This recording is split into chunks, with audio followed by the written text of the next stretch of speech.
The resurrection established the victory of Christ over sin, Satan, death, and the grave. It was not over Satan alone. The resurrection established victory over sin, Satan, death, and the grave. Resurrection establishing victory over sin, dominion over sin, dominion over Satan, dominion over death, dominion over the grave. The one who will reign in life is the one who understands the implication of dominion across these four dimensions.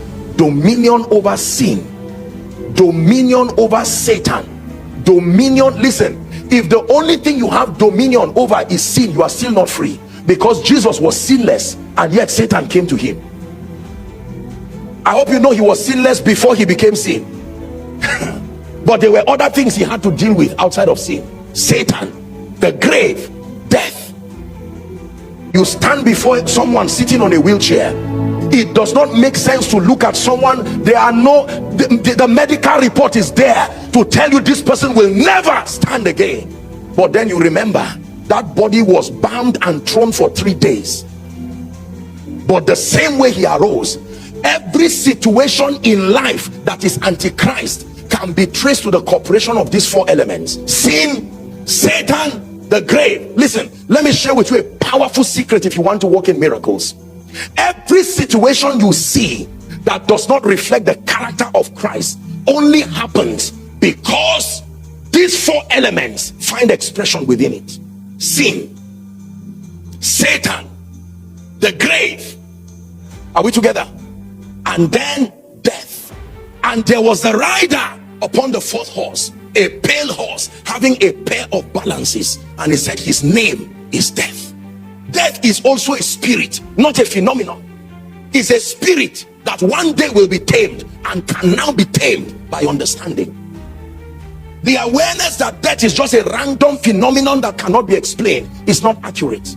There is the spirit of death that kills. Like every other spirit, they depend on fear to open the door for them. Spirits are helpless except fear opens the door.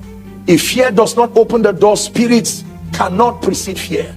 And to deliver them who through fear have all their lifetime been subject to bondage. Is someone learning? So when you look at any life that does not reflect the glory and the character of the Christ, you are seeing the operation of sin. Who seen that this man was born blind? Go and sin no more. Or you are seeing an operation of Satan himself as a thief. John 10:10, that the thief cometh not but for to steal, to kill, and to destroy. You can use his tripartite signature in any life and know Satan has visited this family. The cure is the consciousness of the resurrection power. Listen, when Jesus rose from the dead, rose from the grave, it established victory over sin, victory over Satan, victory over the grave, and victory over death. Hope you know that everything Jesus did was not just for himself nor the Father. It was as proof of his love for man. I told you in the morning that the victory that was later credited to Jesus was always his own, but it was his own alone. This is why he relinquished it and came to start again, because he wanted to incorporate man in that victory. And the only way to incorporate it, you imagine someone who goes to school and have a PhD, for want of expression, but because the PhD is for him alone, then he reverses the process and starts his education again, but signs a hidden contract that everything I'm now getting is not for me alone, it's for me and everyone who believes me. Are we together now? By the time he backs PhD, they suddenly call you from the bush and give you a certificate with PhD, and you said this is not right, and he says, well, I always had PhD, but I'm not interested in it being alone. So he relinquished his Godhead and came back and won that same victory, but this time around it was not him alone. Do you understand this now? This is very profound. He was always God. In the beginning was the Word, and the Word was with God, and the Word was God. The earth is the Lord's, the fullness thereof, the world and they that dwell therein. So why did he have to come and die?